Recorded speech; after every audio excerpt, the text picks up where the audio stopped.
Hello achievers, learn 24 academy में आप सभी का स्वागत है। और आज हम पढ़ेंगे एक अधिगम यानी जो लर्निंग है उसकी एक थ्योरी जिसका नाम है क्लासिकल कंडीशनिंग। हिंदी में बोलते हैं प्राचीन अनुबंधन, इंग्लिश में इसको बोलते हैं क्लासिकल कंडीशनिंग। और सबसे पहले क्लासिकल कंडीशनिंग आई थी क्योंकि साइकोलॉजी की शुरुआत वेस्ट में हुई थी, उसको बाद में इंडिया में ट्रांसलेट किया था। क्लासिकल को क्या बोलते हैं, शास्त्रीय भी बोलते हैं, तो एक तरह से आप शास्त्रीय भी इसको समझ सकते हैं।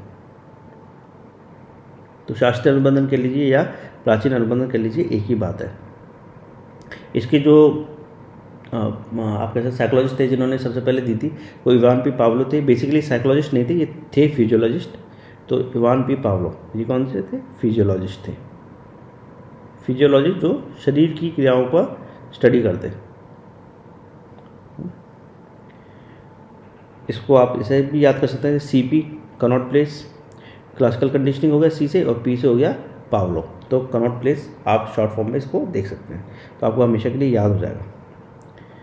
पावलो जो थे बेसिकली फिजियोलॉजिस्ट थे, जैसे मैंने आपको बताया। थोड़ा नॉर्मल वर्ड में कहते डॉक्टर थे जो शरीर क्रियात्मक प्रक्रियाओं पर अध्ययन कर रहे थे। इसी के दौरान उन्होंने ये क्लासिकल कंडीशनिंग खोज की। इस प्राचीन अनुबंधन यानी शास्त्रीय अनुबंधन या क्लासिकल कंडीशनिंग SS अधिगम भी बोला जाता है, क्योंकि ये लर्निंग की थ्योरी कोई कैसे याद करता है। देखिए, लर्निंग के कई तरीके होते हैं, जिसमें से एक तरीका ये भी है, इंसान क्या करता है, किसी के साथ किसी एक स्टिमुलस के साथ दूसरे स्टिमुलस को एसोसिएट करता है, या किसी एक व्यक्ति के साथ दूसरे व्यक्ति को एसोसिएट करता है, तो उसके थ्रू ही हम इसको सीखते हैं। ये तो रहा जो थियोरेटिकल है। प्रैक्टिकली आपको जैसे मैं बता दूं, आपके दोस्त है, जैसे एक आप मान लीजिए, और एक है आपका दोस्त जिसको आपसे काफ़ी गहरी दोस्ती है। अब इसके साथ एक और दोस्त है, ये कभी भी आपसे मिलने आता है। आप क्या करेंगे, इस दोस्त के साथ जो भी मिलने आएगा, लेकर आएगा, आपको उस पर भी उतना ही ट्रस्ट होगा जितना कि अपने इस दोस्त पर है। इस तरीके से क्या होता है, हम किसी चीज़ के बारे में सीखते हैं कि वो आदमी अच्छा है या बुरा है, एक जो जनरल अंडरस्टैंडिंग होती है। ठीक यही क्लासिकल कंडीशनिंग कहती है। क्लासिकल कंडीशनिंग क्या कहती है कि भैया एक स्टिमुलस से जब दूसरा स्टिमुलस एसोसिएट किया जाए, जो दूसरा स्टिमुलस है जिसकी हो सकता है अभी कोई इंपॉर्टेंस ना हो, वो एक इंपॉर्टेंस गेन कर लेता है। इसको हम अभी आगे सीखेंगे किस तरीके से। देखिए, इवान पी पावलो ने जो सबसे पहले इस्तेमाल किया था वो एक डॉग को इस्तेमाल किया था। इवान पावलो जो थे वे बेसिकली डाइजेस्टिव सिस्टम पर बात कर रहे थे, तो क्या डॉग पर उन्होंने अपना सब्जेक्ट ले रखा था। हो सकता है सब्जेक्ट और भी ले रखे हो, लेकिन डॉग ज़्यादा मुफीद था या ज़्यादा बेटर सब्जेक्ट हो सकता था, इसलिए दिया था। वैसे डॉग की जगह कोई भी हो सकता है, इंसान भी हो सकता है, जानवर भी हो सकता है, कोई भी हो सकता था। तो जो ओरिजिनल एक्सपेरिमेंट किया था हम उसकी बात करते हैं। तो ओरिजिनल एक्सपेरिमेंट में क्या था, एक डॉग था और उसके सामने खाना पेश किया जाता था। जैसे खाना पेश किया जाता था, डॉग जो था वो जो सलाइवा था वो सीक्रेशन उसका शुरू कर देता था, यानी लार टपकाना शुरू कर देता था।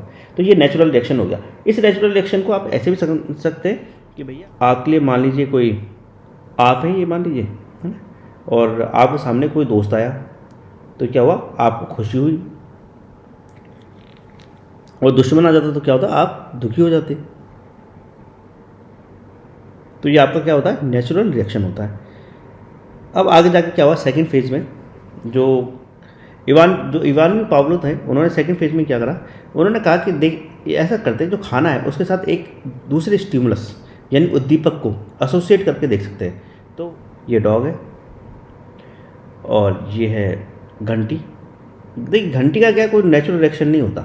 घंटी बजाएंगे तो ये नहीं कि कुत्ता कुछ घूमेगा फिरेगा, उसको पता ही नहीं क्या हो रहा है। लेकिन अगर आप मान लीजिए घंटी के साथ खाना, यानी खाना आने से पहले घंटी बजा देते हैं और डेली ऐसा करते हैं, तो कुत्ता क्या है, इसको एसोसिएट, जो डॉग है वो इसको एसोसिएट कर लेगा, यानी सहचर्य कर लेगा कि भैया जब भी घंटी बजेगी उसके बाद डॉग जो है वो जो सलाइवा का सीक्रेशन है वो शुरू कर देगा, यानी वो लार टपकाना शुरू कर देगा। तो इस तरह से क्या होगा, ये घंटी इस खाने के साथ एसोसिएट हो जाएगी। आप जो एडवर्टाइजिंग की दुनिया है उसमें भी इसको एक्सपेरिमेंट को देख सकते हैं। मैं भी आपको बताता हूँ किस तरीके से। देखिए, फेज हम देखेंगे बाद में, पहले एडवर्टाइजिंग की दुनिया हम देख लेते हैं। आपने हमेशा देखा होगा कि एडवर्टाइजिंग जो होती है वो ज़्यादातर फिल्म स्टार्स, स्पोर्ट्स पर्सन इत्यादि के द्वारा होती है। ऐसा क्यों होता है? असल में ये होता है कि जो स्पोर्ट्स होता है, जो भी पॉपुलर स्पोर्ट्स होगा किसी देश का, वही ज़्यादा जो खिलाड़ी होते हैं वही किसी एडवर्टाइजमेंट में आते हैं। फिल्म्स और स्टार जो सीरियल्स के स्टार्स होते हैं उनको हम रोज़ देखते रहते हैं, तो हमारे अंदर क्या उनके लिए एक पॉजिटिव फीलिंग्स डेवलप हो जाती है। तो जब भी उन फिल्म स्टार्स या स्पोर्ट्स पर्सन्स के साथ कोई भी चीज़ एसोसिएट होगी तो हमारी पॉजिटिव फीलिंग आ जाएगी। ठीक इसी में ऐसा हो रहा था, वो क्या रहा था कि पहले घंटी के साथ खाना एसोसिएट किया गया, थर्ड फेज में क्या करा, खाना दिया ही नहीं और इवान पावलोव ने सिर्फ और सिर्फ घंटी बजा दी। और घंटी बजते ही क्या हुआ, जो डॉग था उसने लार टपकाना शुरू कर दिया, यानी सलाइवा का सीक्रेशन शुरू कर दिया और खाना आने की जरूरत नहीं है। ठीक ऐसा ही होता है एडवर्टाइजमेंट की दुनिया में। एडवर्टाइजमेंट की दुनिया में क्या होता है कि मान लीजिए सचिन तेंदुलकर, धोनी किसी चीज़ का एडवर्टाइजमेंट करते हैं और आप उस चीज़ को खरीद लाते हैं, भले ही वो आपके लिए बहुत ज़्यादा मतलब पॉजिटिव हो या ना हो, लेकिन आप उसको एसोसिएट कर लेते हैं अपने किसी भी अच्छे फिल्म स्टार उसके साथ, स्पोर्ट्स पर्सन के साथ, और उसको एक तरीके से एक्सेप्टेंस बढ़ जाती है। दोस्ती की दुनिया में भी ठीक ऐसा ही होता है। आपके दोस्त के साथ कभी भी कोई इंसान आएगा तो आप उसको भी अच्छा ही मानेंगे। इसके लिए अगर आप पॉजिटिव फीलिंग है तो इसके लिए भी पॉजिटिव फीलिंग होगी, लेकिन अगर इसके लिए आपकी नेगेटिव फीलिंग है तो इसके लिए भी नेगेटिव फीलिंग ही होगी। ये एक बहुत ही कॉमन कंसेप्ट है जिसका बहुत ज़्यादा इस्तेमाल किया जाता है।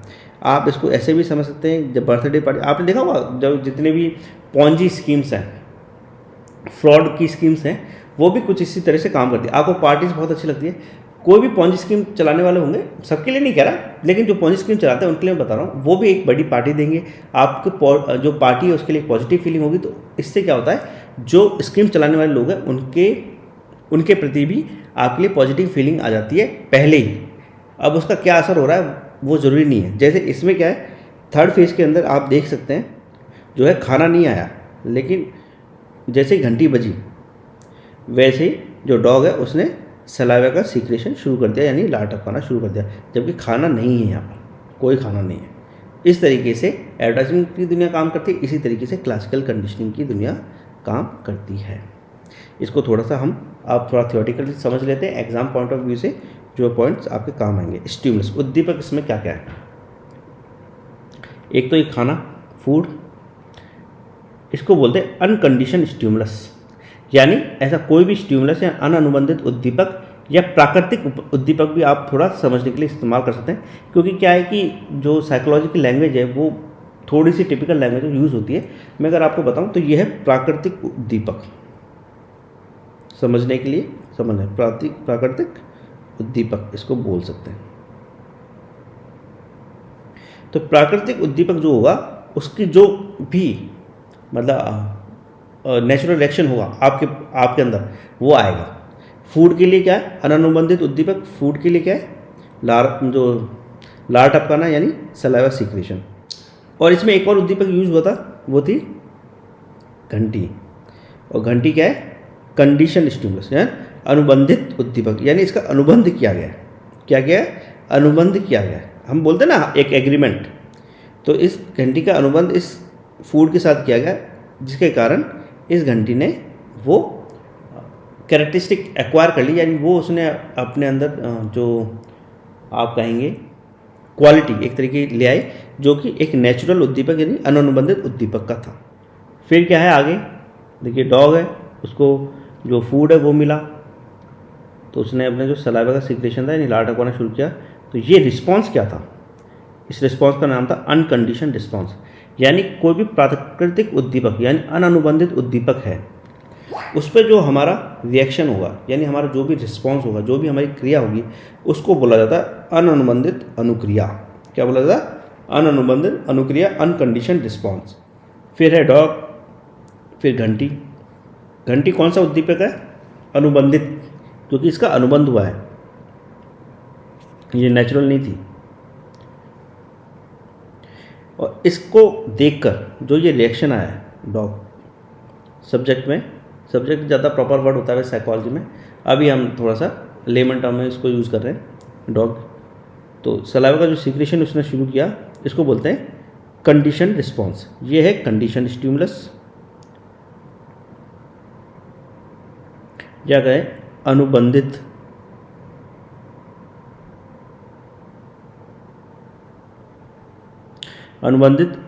उद्दीपक है। तो इसका जो रिस्पॉन्स है वो क्या है, अनुबंधित अनुक्रिया है या कंडीशन रिस्पॉन्स है। प्राचीन अनुबंधन का उदाहरण, कल्पना कीजिए कि आप खाना खाकर अभी अभी तृप्त हुए हैं, तभी आप देखते हैं कि बगल की मेज पर एक मिठाई परोसी गई है। ये आपके मुंह में अपने स्वाद का संकेत देती है और लार स्राव प्रारंभ कर हो जाता है। बेसिकली क्या है, आपने मिठाई देखी और आपका लार जो सलाइवा सीक्रेशन है, यानी आपके मुंह में लार आ गई, वो शुरुआत हो गई। ये भी एक प्राचीन अनुबंधन यानी शास्त्रीय अनुबंधन या क्लासिकल कंडीशनिंग का उदाहरण है। बेसिकली एडवर्टाइजमेंट आप मान सकते हैं, सबसे बेस्ट उदाहरण है। एडवर्टाइजमेंट में ज़्यादातर क्या होता है, मॉडल्स होते हैं जिनको आप पसंद करते हैं, उस मॉडल के द्वारा कोई एक चीज़ प्रेजेंट की जाती है और वो चीज़ वैसा ही रिएक्शन देने लगती है, पॉजिटिव फीलिंग आपके अंदर उन चीज़ों के लिए आने लगती है। अनुबंधित अनुक्रिया, अनुबंधन के चरण थोड़ा समझने के लिए, अनुबंधन के पूर्व क्या होता है, भोजन और घंटी की ध्वनि। भोजन के लिए लार स्राव होता है, घंटी की ध्वनि के लिए हो सकता है कोई भी विशेष अनुक्रिया ना हो या थोड़ा चौंकाने वाली अनुक्रिया हो, जो असल में होगी वही होगी। कभी भी कोई भी आवाज़ होगी तो उसके लिए हम चौंकेंगे, ये आवाज़ क्यों हो रही है, हम यही चौंकते हैं। बाकी ऐसा नहीं कि आप लार टपकाना शुरू कर देते हैं घंटी बजते ही, कभी भी ऐसा नहीं हुआ। लेकिन मान लीजिए आप हॉस्टल में पढ़ते हैं, जैसे एक अच्छा एग्जाम्पल हॉस्टल में अगर आप मान लीजिए पढ़ते हैं, तो जैसे मान लीजिए 8 बजे से वहाँ खाना मिलता है, तो घड़ी में जैसे 8 बजेंगे आपका लार का जो सीक्रेशन है, ये लार टपकाना, आपके मुंह में जो लार है मुंह में वो आने लग जाएगी। या मान लीजिए कोई बेल बजती है 8 बजे के आसपास, उसके बाद खाना मिलता है, तो जैसे ही वो घंटी बजेगी आपका जो सलाइवा सीक्रेशन है वो शुरू हो जाएगा। अदरवाइज जब तक वो घंटी नहीं बजेगी तब तक नहीं हुआ, क्योंकि आपको पता है कि अभी कुछ नहीं होने वाला। तो अनुबंधन के पूर्व ऐसा है, अनुबंधन के पूर्व ये दो अलग अलग स्टिमुलस है, ये भी स्टिमुलस है भोजन, घंटी भी स्टिमुलस है। अनुबंधन के समय घंटी की ध्वनि पहले आती है, फिर भोजन, फिर लार स्राव शुरू होता है। घंटी की ध्वनि बाद में भी आ सकती है, ये क्लासिकल कंडीशनिंग के तरीके हैं। लेकिन सबसे पहले क्या है, कभी भी कोई भी स्टिमुलस अगर हमें एसोसिएट करना है तो वो जो अच्छी चीज़ है उसको आने से पहले उसका सिग्नल आना चाहिए, तो वह घंटी की ध्वनि। फिर अनुबंधन के पश्चात घंटी की ध्वनि, लार स्राव। प्राचीन अनुबंधन का एक और उदाहरण, शिशुअवस्था में बच्चे तीव्र ध्वनि से स्वाभाविक रूप से डरते हैं। मान लीजिए एक छोटा बच्चा फूला हुआ गुब्बारा पकड़ता है, तो तीव्र ध्वनि के साथ उसके हाथों में फट जाता है, बच्चे को डर लग जाता है। अब अगली बार क्या होगा, उसे कोई भी गुब्बारा दिया जाएगा तो उसके लिए वह तीव्र ध्वनि का संकेत बन जाता है और भय की अनुक्रिया उत्पन्न करेगा। बेसिकली क्या है, बच्चा जो है, जो छोटा बच्चा है ना, वो क्या गुब्बारे से डर रहा है, गुब्बारा है उसके पास, ये मान लीजिए गुब्बारा चूँकि फट गया, तो अगली बार क्या होगा, गुब्बारे से उसको ऐसा लगेगा कि बहुत तेज़ आवाज़ होती है, तो गुब्बारे से डरेगा। जो होता है ना छोटे बच्चे, आपने देखा हो छोटे बच्चों को भूत के नाम से डरा देता है, आपने कभी देखा नहीं होगा, लेकिन वो डर हमारे अंदर हमेशा से रहता है। वो इसका कारण ये नहीं है कि क्या कहते हैं हमने कभी भूत देखा है, वो इसलिए क्योंकि बचपन में भूत के नाम से डराया गया है, और उस वक्त जो भूत के बारे में बताते थे वो हमारे पेरेंट्स थे। जो समझने वाली बात है वो ये है कि आपके जो बड़े लोग थे, यानी आपके जो पेरेंट्स वगैरह थे या कोई बड़े थे, वो आपको डराते थे और उन पर आपको ट्रस्ट होता था, तो आपको भूतों पर ट्रस्ट होता था, वो ट्रस्ट जिंदगी भर कायम रहता है। तो इसका असर इस तरीके से रहता है। अनुबंधित उद्दीपक के रूप में गुब्बारे और अनुबंधित उद्दीपक के रूप में तीव्र ध्वनि के साथ साथ प्रस्तुत किए जाने के कारण ऐसा होता है।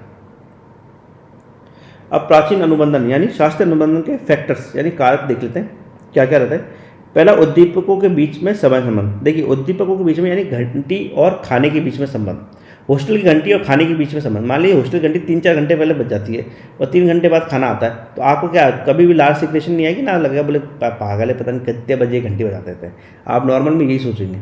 लेकिन अगर वो बहुत ही डिसिप्लिन हो हॉस्टल और उसमें वो घंटी बजते ही, घंटी बजने का मतलब है खाना अवेलेबल है आपकी टेबल पर, आप जाकर ले सकते हैं। एक तरह से मान लीजिए बुफे सिस्टम है, तो बुफे सिस्टम को जो घंटी बजेगी उसके जस्ट बाद ही शुरू हो जाएगा, तो आपको क्या जैसे घंटी बजेगी आप रूम से आ जाएंगे, बोले खाना तैयार है, चलो पहुँचते हैं। तो इस समय जो संबंध है उद्दीपकों के बीच में यानी घंटी और खाने के बीच में, वो जरूर सही होना चाहिए, कम से कम होना चाहिए। जनरली उसका 0.2 से 2 सेकंड्स का ही टाइम माना जाता है कि अगर ये टाइम है तभी ये बेटर है, अगर इससे ज़्यादा टाइम है तो ख़ास तौर से जो एनिमल्स है उसमें इसका जो इम्पैक्ट है वो नेगेटिव ही रहता है, कोई या बहुत पॉजिटिव या रिजल्ट नहीं आते। तो 4 प्रकार की होती है इनका आधार अनुबंधित उद्दीपक और अनुबंधित उद्दीपक के शुरुआत के बीच समय संबंध पर आधारित होता है। पहली 3 प्रक्रियाएं अग्रवर्ती यानी फॉरवर्ड कंडीशनिंग है, यानी ये होता है कि इसमें जो फॉरवर्ड कंडीशनिंग है इसमें क्या होता है, अनुबंधित उद्दीपक होता है यानी अनकंडीशन स्टिमुलस होता है, वो क्या होता है पहले आता है। और जो चौथी प्रक्रिया है पश्चगामी अनुबंधन है। वैसे पश्चगामी अनुबंधन कोई बहुत ज़्यादा मतलब आपके लिए बहुत अच्छे रिजल्ट ही लेकर आएगा, लेकिन एडवर्टाइजमेंट की दुनिया में पश्चगामी अनुबंधन नहीं होता है। पहले मॉडल आएगा और फिर बाद में दूसरा उद्दीपक आएगा जिसके लिए पॉजिटिव फीलिंग जगानी है। जब अनुबंधित और अनअनुबंधित उद्दीपक साथ साथ प्रस्तुत किया जाता है उसको सहकालिक अनुबंधन किया जाता है, साइमल्टेनियस कंडीशनिंग। यानी आप इसको ऐसे समझ सकते हैं कि अनअनुबंधित उद्दीपक प्रेजेंट किया गया, उसी वक्त इसी के साथ जो था अनुबंधित उद्दीपक प्रेजेंट किया गया, ये टाइमिंग है। तो आप देख सकते हैं जिस वक्त ये कॉर्नर है और ये वाला पॉइंट आप देख सकते हैं कि दोनों का शुरू होने का टाइम और ख़त्म होने का टाइम एक जैसा है, तो ये होता है साइमल्टेनियस कंडीशनिंग।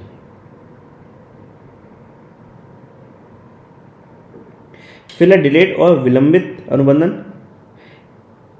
डिलेड कंडीशनिंग यानी विलंबित अनुबंधन की प्रक्रिया में अनअनुबंधित उद्दीपक का प्रारंभ अनुबंधित उद्दीपक से पहले होता है और अनुबंधित उद्दीपक का अंत भी अनअनुबंधित उद्दीपक से पहले होता है, तो ये होती है डिलेड कंडीशनिंग। फिर है अवशेष अनुबंधन, ट्रेस कंडीशनिंग। ट्रेस कंडीशनिंग प्रक्रिया में अनुबंधित उद्दीपक का प्रारंभ और अंत अनअनुबंधित उद्दीपक से पहले होता है, लेकिन दोनों के बीच में कुछ समय अंतराल होता है। असल में ट्रेस कंडीशनिंग में क्या होता है, इसको आप थोड़ा समझने की कोशिश करें। ट्रेस कंडीशनिंग में क्या होगा कि जिसको मान ली अनुबंधित उद्दीपक है तो इसका प्रारंभ भी पहले होगा और अंत भी पहले होगा, तो ये कुछ इस तरीके से बनेगा कि ये शुरू भी हुआ और ख़त्म भी हो गया, ये दोनों पॉइंट समझिए। लेकिन इसके जस्ट बाद क्या होगा, अनअनुबंधित उद्दीपक आएगा, यानी जो घंटी बजना शुरू होगी वो बंद भी हो जाएगी, उसके बाद खाना आएगा। अगर घंटी बजने के दौरान ही खाना आ जाए तो साइमल्टेनियस कंडीशनिंग का एग्जाम्पल हो जाएगा, यानी सहकालिक अनुबंधन का। डिलेड कंडीशनिंग में क्या होगा कि खाना पहले आ गया और जो घंटी बाद में बजी। और बैकवर्ड कंडीशनिंग में क्या होगा, इसमें अनअनुबंधित उद्दीपक का प्रारंभ अनुबंधित उद्दीपक से पहले शुरू होता है, पश्चगामी अनुबंधन। जैसा कि मैंने आपको बताया एडवर्टाइजमेंट की दुनिया में ये होता है। एडवर्टाइजमेंट की दुनिया में पहले कॉम्प्लान नहीं आ जाता, पहले सचिन तेंदुलकर आता है। असल में क्या होगा, पहले कॉम्प्लान आना चाहिए फिर सचिन तेंदुलकर आए, तब तो वो जो नॉर्मल क्लासिकल कंडीशनिंग का मेथड है वो शुरू होता है कि भैया कॉम्प्लान के आने से सचिन तेंदुलकर आता है। लेकिन एडवर्टाइजमेंट की दुनिया में कॉम्प्लान बेचना है तो पहले क्या करेंगे, सचिन तेंदुलकर को भेजेंगे, यानी पॉजिटिव फीलिंग एलिसिट करेंगे, जगाएंगे और फिर कॉम्प्लान लाएंगे। प्राचीन अनुबंधन के कारक जो अभी कंटिन्यू चल रहे हैं, प्रायोगिक अध्ययनों से ये अब बिल्कुल स्पष्ट हो सकता है विलंबित अनुबंधन की प्रक्रिया अनुबंधित अनुक्रिया प्राप्त करने की सर्वाधिक प्रभावशाली विधि है। जो विलंबित अनुबंधन है वो सबसे अच्छी और सबसे प्रभावशाली विधि है। सहकालिक यानी साइमल्टेनियस और ट्रेस कंडीशनिंग की प्रक्रियाओं से भी अनुबंधित अनुक्रिया प्राप्त होती है, परंतु इन विधियों में विलंबित अनुबंधन प्रक्रिया की तुलना में अधिक प्रयास करने होते हैं, क्योंकि इसमें यह पता नहीं चलता कि अनअनुबंधित उद्दीपक है और अनुबंधित उद्दीपक है उसमें रिलेशनशिप क्या है, क्योंकि वो लगभग दोनों साथ ही आते हैं या एक पहले आके खत्म हो जाता है फिर दूसरा शुरू होता है। पश्चगामी अनुबंधन ये सबसे मुश्किल होता है एक्सेप्ट एडवर्टाइजमेंट की दुनिया में। मतलब कि अगर आपको जैसे देखिए डॉग को अगर आप मान लीजिए कोई एक्टिविटी सिखाना चाहते हैं तो क्या होगा, आपको पहले वो उसको एक्टिविटी करानी पड़ेगी, फिर खाना दोगे तब तो ठीक है। पहले खाना दे दोगे फिर एक्टिविटी कराओगे तो डॉग कभी याद नहीं रखेगा। अनअनुबंधित उद्दीपकों के प्रकार कौन कौन से, प्रत्यात्मक, एपेटाइटिव और विमुखी अवर्सिव। प्रत्यात्मक जिनसे हमें संतुष्टि मिलती है, खुशी मिलती है, वो एपेटाइटिव होते हैं। जिनसे हमें दुख पहुंचता है, हमारे लिए मुश्किल होती है, हमें टेंशन होती है, वो विमुखी होते हैं। और ख़ास बात ये है कि जिनसे हमें टेंशन और दुख होते हैं वो हमें ज़्यादा जल्दी याद होते हैं बजाय एपेटाइटिव के। यानी सबसे पहले क्या याद होगा हमें, अवर्जिव, ये वाला सबसे पहले क्या याद होगा, अवर्जिव यानी विमुखी, और सेकंड नंबर पे आएगा एपेटाइटिव, ये रहता है। प्रवृत्त्यात्मक होता है खाना पीना दुलाना, जो भी पॉजिटिव फीलिंग आएगी वो। विमुखी क्या होता है, शोर, कड़वा स्वाद, विद्युत आघात, पीड़ादायी, सुई, दुखदायी क्षति। यानी जैसे बेसिकली मान लीजिए आपको खाने पीने की चीज़ या वो खिलवानी है, मतलब चाहते हैं कि आपको अंदर पॉजिटिव फीलिंग आए, जैसे बर्गर पिज़्ज़ा के लिए पॉजिटिव फीलिंग आए, तो इसके लिए क्या करते थे कि एडवर्टाइजमेंट चलते हैं। लेकिन इसका मतलब ये कि सबके अंदर वो फीलिंग आ जाती है। और या ऐसा भी नहीं कि पिज़्ज़ा आपको पहली बार आप पसंद करने लगे, नहीं जी सचिन के साथ ये पिज़्ज़ा का एडवर्टाइजमेंट दिया था हमें तो बड़ा अच्छा लगा, ऐसा नहीं। कई बार चलेगा, कई बार चलेगा, कई बार चलेगा, फिर आपको अच्छा लगेगा। उसमें भी अगर आप में थोड़ा सा लॉजिकली देखो तो आपको होगी कि यार पिज़्ज़ा ज़्यादा खाना हमेशा स्वाद के लिए और जो सेहत के लिए नुकसानदायक होता है, तो आप उसको नहीं खाओगे। तो ये है। लेकिन जितने भी अवॉइडेंस वाली चीज़ें होती हैं, विमुखी जितनी भी होंगी, यानी जिनसे हमें डर लगना चाहिए, जैसे करंट, बिजली का करंट का झटका अगर आपको एक बार लग गया तो आपको अच्छे से याद हो जाएगा इस तार को कभी टच नहीं करना। आपको ये नहीं कि एक बार लगा कोई बात नहीं भूल गए, फिर दूसरे दिन लगा, तीसरे दिन लगा, ऐसे नहीं। अगर आपको बिजली का झटका जिस दिन लग गया उसी दिन आपको याद हो जाएगा। यानी जिस दिन आपको मान लीजिए कोई कड़वी चीज़ खिला दी, आपको पता चला ये सब्जी कड़वी या ये पर्टिकुलर दवाई कड़वी है, कुछ भी आपको दोबारा अच्छी लगेगी ही नहीं। लेकिन मीठी चीज़ को आपको अच्छा लगाने के लिए मेहनत करनी पड़ेगी। जैसे दूध, मिल्क, देखा होगा ना, बहुत से बच्चे क्या है मिल्क कम पीते हैं, जबकि मिल्क जनरली मीठा ही दिया जाता है और सेहत के लिए भी बहुत फ़ायदेमंद है, लेकिन कम पिएंगे, क्योंकि जब तक आपको उसके बेनिफिट्स का एहसास नहीं होगा तब तक आप उसको ज़्यादा जल्दी एक्सेप्ट नहीं करते। लेकिन वहीं अगर आपको कोई कड़वी चीज़ खिला दी जाए, नीम खिला दिया जाए या करेला खिला दिया जाए, आपको एक ही दिन पता चलेगा कि नीम करेला मैं नहीं खाऊँ, उसको अवॉइड करना शुरू कर देंगे। ये परिहार अवॉइडेंस, पलायन, विड्रॉवल की अनुक्रिया उत्पन्न करते हैं। जो जितने विमुखी होते हैं यानी अवर्जिव स्टिमुलस जो होते हैं वो हमेशा अवॉइडेंस यानी परिहार और पलायन और विड्रॉवल की अनुक्रिया उत्पन्न करेंगे। ये ज्ञात हुआ है कि प्रवृत्त्यात्मक प्राचीन अनुबंधन अपेक्षाकृत धीमा होता है, यानी जो भी एपिटाइटिव होता है, मैंने जैसे आपको बताया पॉजिटिव फीलिंग हमेशा धीरे धीरे आती है, नेगेटिव फीलिंग फटाफट आएगी। इसकी प्राप्ति के लिए अधिक प्रयास करने पड़ते हैं, जबकि विमुखी प्राचीन अनुबंधन 2-3 प्रयासों में ही स्थापित हो जाता है। फिर तीसरा पॉइंट है अनुबंधित उद्दीपकों की तीव्रता, किसकी इंटेंसिटी ज़्यादा है। अनुबंधित उद्दीपकों की तीव्रता प्रवृत्त्यात्मक विमुखी प्राचीन अनुबंधन दोनों की दिशा को प्रभावित करता है। यानी अगर वो ज़्यादा तीव्र है, यानी आपके लिए मान लो बहुत अच्छी फीलिंग है किसी प्लेयर के लिए जैसे भगवान राम के साथ कुछ भी एसोसिएट कर दीजिए, आपको वो हमेशा अच्छी लगेगी, क्योंकि जनरली फीलिंग बहुत अच्छी रहती है। फीलिंग बहुत ही नेगेटिव है, जैसे रावण के प्रति मान लीजिए फीलिंग बहुत ज़्यादा नेगेटिव, तो रावण के साथ आप कुछ भी एसोसिएट करिए बहुत ईजिली आपको उसकी नेगेटिव फीलिंग आ जाएगी। लेकिन ऐसा 2 कैरेक्टर की बात करें, जैसे आप अक्षय कुमार का नाम लीजिए, अक्षय कुमार हीरो के रोल में भी है और विलन के रोल में भी है। उसके साथ कोई भी चीज़ एसोसिएट करोगे तो ये नहीं कि एक ही दिन में अच्छी लगेगी, एक ही दिन में बुरी लगेगी। अब आपने अक्षय कुमार कौन सा रोल देखे वो इंपॉर्टेंट है। तो ये रहा अनुबंधित उद्दीपकों की तीव्रता जो स्टिमुलस है उसकी जो तीव्रता होगी वो बहुत ही इंपॉर्टेंट। अनुबंधित उद्दीपक जितना ही अधिक तीव्र होगा, अनुबंधित अनुक्रिया के अर्जन की गति उतनी ही अधिक होगी। जैसे मैंने आपको बताया तीव्रता, जैसे चाहे एपिटाइटिव हो, चाहे अवर्जिव हो, प्रत्यात्मक हो, प्रवृत्त्यात्मक जो बोलते हैं, चाहे विमुखी, कोई सी भी हो। अर्थात अनुबंधित उद्दीपक जितना अधिक तीव्र होगा उतने ही कम प्रयासों की जरूरत पड़ेगी। चाहे प्रवृत्त्यात्मक हो, चाहे विमुखी उद्दीपक हो, उसकी जितनी अधिक तीव्रता होगी उसका जो कंसिक्वेंस होगा, उसका जो भी रिजल्ट एसोसिएटेड है उसको हम जल्दी सीख जाएंगे बनिस्बत अगर उसकी तीव्रता कम होगी।